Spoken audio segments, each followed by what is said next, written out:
শুভ সকাল বন্ধুরা, নতুন একটি ব্লগে অনেক স্বাগত ভালোবাসা নিয়ে দিনটা শুরু করছি। সকাল সকাল উঠে সব কাজকর্ম নিয়ে বসে পড়েছি। সব কাজকর্ম না, সকালে চা খাওয়া হয়ে গেছে, আজকে আমার চা খাওয়া হয়ে গেছে। আর একটু দেরি করে ফেলেছি, যদিও কিছুক্ষণ বসেছিলাম। তো এটা প্রায় দিনে আমি করে থাকি ইদানিং। মানে ফোন দেখাটা, আমার রিলস দেখাটা মানে খুব একটা বাজে অভ্যাস হয়ে গেছে। ঘুম থেকে উঠে কিছুক্ষণ মুখ টুক ধুয়ে আমার এটা একটা বাজে অভ্যাসে পরিণত হয়ে গেছে। বাসন মেজে দিয়ে নিলাম। আর এদিকে দেখো হালকা মতন বেশ সুন্দর রোদ উঠেছে, সব জামা কাপড়গুলো বের করে মেলে দিচ্ছি। আর ওইদিকে দেখো কলপারে খানিক কটা আছে, ওগুলো ধুয়ে দিলাম। দেখলাম বেশ রোদ উঠেছে, যদি শুকিয়ে যায়। কিন্তু এখন না মেঘটা কিছুক্ষণ পরপরই কিন্তু খারাপ হয়ে।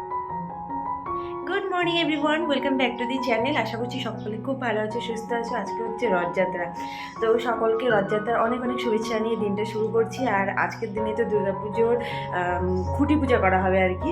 তো সব প্যান্ডেলে তো করা হয় না, এর আগে 1 বছর কি 2 বছর আমাদের এই মানে শ্বশুরবাড়ি এলাকার যে পাড়ায় পুজোটা হয়, ওখানে খুঁটি পুজো করা হয়েছিল। তোমাদের সাথে অল্প কিছু শেয়ারও করেছিলাম। তো এবছর মনে হয় না করা হবে, তাহলে তো শোনাই যেত, কারণ আমাদের একদমই বাড়ির পাশেই পুজো হয়। তো চলো, সকাল থেকে আজকে বৃষ্টির পরে বেশ ভালো সুন্দর রোদ উঠে গেছে। এখন বাইরে দেখো পুরো আলো, কারণ রোদ উঠে গেছে। তাড়াতাড়ি করে কয়েকটা জামা কাপড় কেচে দিয়ে আসলাম, ভেজে জামা কাপড় সব মেলে দিয়ে আসলাম, বাসন মেজে নিয়ে আসলাম। এখন ঘরের কাজ করবো।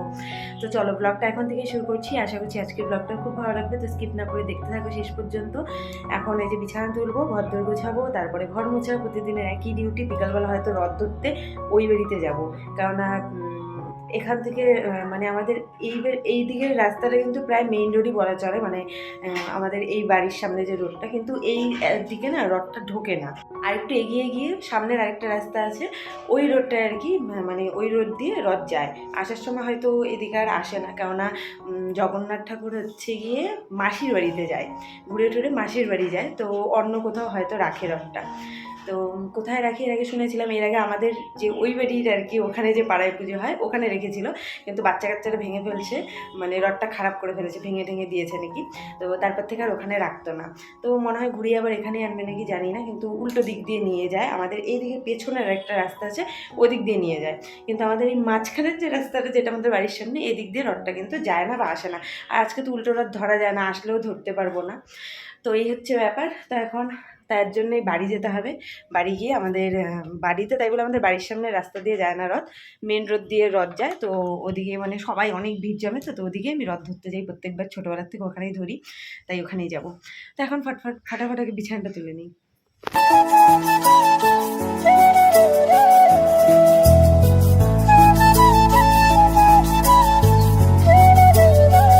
বিছানা তোলার পরে আর কোনো ব্লগ শেয়ার করতে পারিনি, শরীরটাও একটু ভালো লাগছে না। আর একবারে স্নান টান সেরে চলে আসলাম। এইমাত্র যে স্নান করে আসলাম, ঘরদোর একদম দেখো টিপটপ গোছানো। পাশের বাড়িতে কি বলে, বক্সের মধ্যেই মনে হয়, ওই যে বড় মিউজিক বক্সগুলো হয় না, ওগুলোর মধ্যে কীর্তন টাইপের গান ছেড়েছে, তো প্রচণ্ড জোরে সাউন্ড দিয়েছে। স্নান করে মানে আসার কিছুক্ষণ আগের থেকে, মানে যখন ঘরদোর মুছছিলাম, তখনই শরীরটা এত খারাপ লাগছিল। মানে কয়েকদিন আগে এরকম আমার পরপর 3-4 দিন হয়েছিল, সেই শরীর খারাপ লাগতো, মানে কোনো কাজ করতে পারতাম না, মাথা ঘোরাতো, প্রচণ্ড খারাপ লাগতো, খুব উইক লাগতো। তো তখন ব্লগ করিনি ওই কয়েকদিন, তো এক্সট্রা ব্লগ ছিল। আর মাঝখানে তো আমি ডুবে ব্লগ ছাড়ি, তো যার জন্য শেয়ার করি না। আজকে আবারও প্রচণ্ড খারাপ লাগছে শরীরটা। তো রান্না মানে স্নানের আগে আমি ডাল বসিয়ে রেখে গিয়েছিলাম, তো ডালটা সেদ্ধ হয়ে গেছে। ভাতটা কোনো মতো বসালাম, রান্না খুব আলু ভাজা খেতে ইচ্ছে হচ্ছে, তাই একটু আলু ভাজবো কেটে, তো এই রান্নাবান্না করবো। আর তোমাদের দাদাভাইকে বললাম রেডিমেড কোনো কিছু একটা নিয়ে এসো, ও মনে হয় মাছ নিয়ে আসবে, ছোটো মাছ আনতে চেয়েছিলো, মানে কাঁচা ছোটো মাছ আনতে চেয়েছিলো, তো রান্না করেই নিয়ে আসবে। ছোটো মাছ পাইনি। তো আজকে আবার দেখো নাকের মধ্যে সিঁদুর পড়েছে। তোমরা বলেছিলে যে, একজন কমেন্ট করেছিল যে বরের নাকি বেশি ভালোবাসলে এরকম হয়, মনে হয় এই যে আজকে আবার পড়েছে।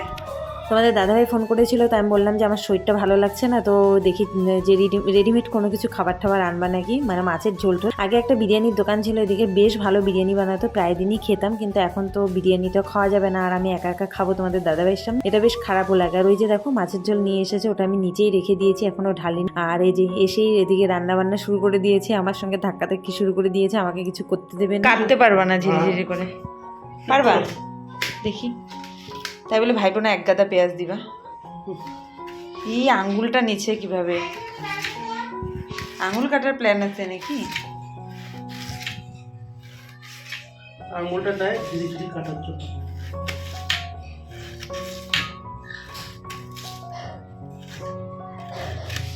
হবে কি আরো? হবে হবে হবে, দেখ ঝিরি ঝিরি ঠিক আছে। একটু দিয়ে দে।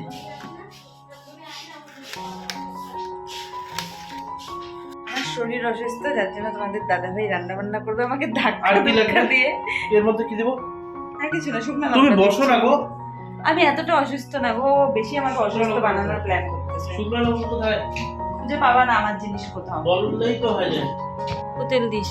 আমি তো অল্পই সিদ্ধান্ত তোমার বসাই দিলে সেটা এতটুকু তাই বলে, আর কড়াইটা তো এখনই পোড়া লাগবে। কেন করে না? ভালো করে ধোও নাই। হবে।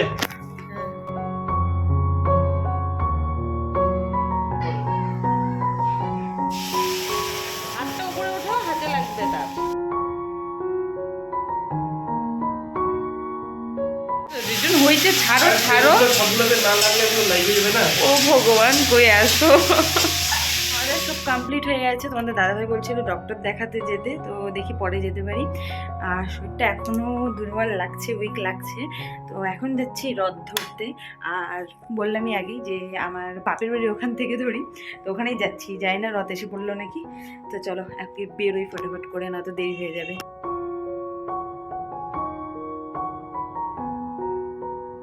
বাড়ি এসেছিলাম, বাড়ি এসে মা আর আমি এই যে আমার মাকে দেখো সেজেছে। আরে মা দেখাও না একটু, সাজছি না, লাল টুকটুকে শাড়ি, আমারও লাল চুড়িদার। কাকুনি যাবা না? তো বাড়ি থেকে আমরা এখন রথ ধরতে যাচ্ছি। আর এই যে কাকিমনির জন্য দাঁড়িয়েছি, মা এখানে ফলমূল নিয়েছে, এগুলো রথে দিবে। আমি কোনো কিছু আনি নাই, মা নিছে সবকিছু। ছোটবেলা থেকে যবে থেকে বুঝতে শিখেছি তবে থেকে এখানেই রথ ধরি। হয়তো বোঝা দেখো মা এখানেই নিয়ে এসেছে রথ ধরাতে। হ্যাঁ, ছোটোবেলার থেকে তো আমি এখানেই ছিলাম, তো স্বাভাবিক এখানেই রথ ধরেছি। আর ওই দেখো বৌদি ওরা সবাই এসছে, প্রচুর লোক, মানে প্রচুর ভিড় হয় এখানে। আর এই যে দেখো আমার দিদনকে, দিদন এখানে রাস্তায় একবারে নমস্কার করতে লেগে পড়েছে। আর আমি তো ভেবেছিলাম শুয়েই মনে হয় করবে, তার দেখা দেখি দিদনের আরেক বান্ধবীও বলতে পারো। আর এইদিকে দেখো মাম্মামকে, মানে আমার দাদার মেয়েকে, ও দিদনকে দেখে নমস্কার করছে। ও এমনিও ঠাকুরের প্রতি প্রচণ্ড ভক্তি শ্রদ্ধা, মানে ও খুব প্রণাম করে, তারপরে মানে ঠাকুর খুব মানে আর কি। তো রথ প্রায় চলেই এসেছে। আগে না আমি এই রথের দড়িটা ধরতে ভীষণ ভয় পেতাম, জানি না কেন। আমার মনে হতো কি যে ধাক্কাধাক্কিতে হয়তো আমি ধরতে পারবো না, মিস করে যাব। এটা আমার একটা খুব মনের মধ্যে টেনশন থাকতো যে ভিড়ের মধ্যে আমি কি ধরতে পারবো কি না। মানে লোকারণ্য, প্রচুর লোক। আর এই মোড়টার মধ্যে তারও মানে প্রচুর লোক হয়, আর রথের সাথে সাথে অনেক লোক আসে। তো মা ওই যে হাতে যে দিয়েছিল ফলমূল, ওটা দিতে গিয়ে তো পড়েই যাচ্ছিলো, প্রায় আরেকজন তুলে দিয়েছিল। আর এত ধাক্কাধাক্কিতে না, আর এদিকে দেখো বাতাসে ছিটাচ্ছে, এটা নিয়েও ধাক্কাধাক্কি সবাই তোলাতে। আর দেখেছো কি প্রচুর পরিমাণে লোক।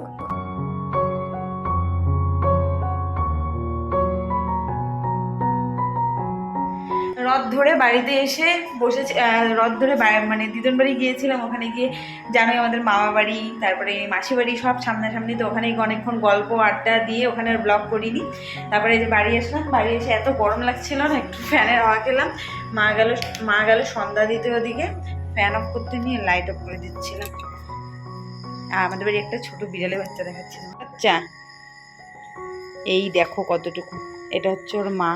আরও একটা বিড়াল, মা আরও একটা বাচ্চা, ওইটা কি আর আসে নেই? একটা আছে, আশেপাশে আছে নাকি কোথাও আরেকটা, এখানে তো দেখতেছি না।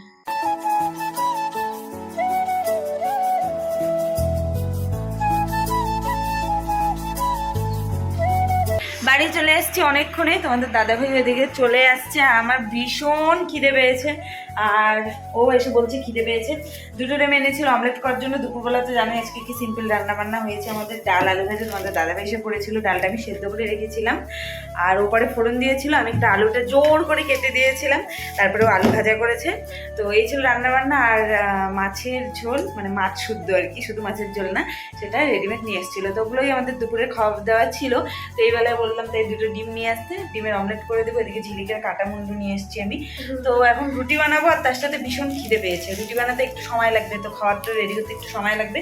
তাই অনেক দিন ধরে ইচ্ছা হচ্ছে কি বলে ব্রেড আর ডিম দিয়ে এখন টোস্ট বানিয়ে খাবো, ডিম টোস্ট বানিয়ে খাবো। তো সেটাই এখন ঝটাপট করে বানাবো।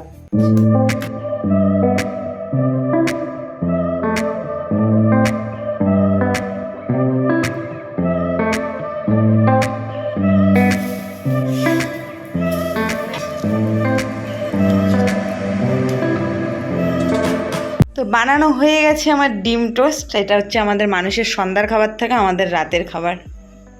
ঠিরুন, বিছানার থেকে নামতে হবে, বিছানায় তো আমি দিব না।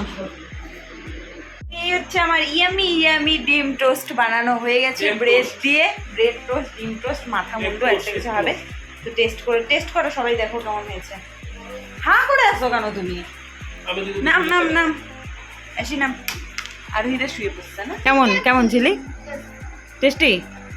ঠিরুন ভালো না? Yummy। আইসি খাইলি কেমন? ভালো? আমি খাই, আমার জন্য পোড়াটা রাখছে। দেখো শুধু, যে বানায় তাকে এরা পোড়া দেয় বেছে বুঝে। এদের মনটা দেখো শুধুমাত্র। এই পাশটা ভালো, এই পাশটা একটু পুড়ে গেছে আমার জন্যই। মানে একটু ভাবতে পারতো যে স্যাক্রিফাইস করি। ওরা তিনজনই আমার জন্য ভাবে নাই, যে বানায় দিছে তার জন্য ওরা ভাবে নাই। খাওয়া দাওয়া আমাদের সব কমপ্লিট হয়ে গেছে। তো চলো আজকের মতো ব্লগটা এখানে এড করে দিচ্ছি। আর ভিডিওটা ভালো লাগলে লাইক কমেন্ট শেয়ার করতে ভুলো না। নতুন হলে চ্যানেলটা সাবস্ক্রাইব করে দিও। দেখা হচ্ছে নতুন একটি ব্লগের সাথে। ততক্ষণ খুব ভালো থেকে সুস্থ থেকো। Tata, good night.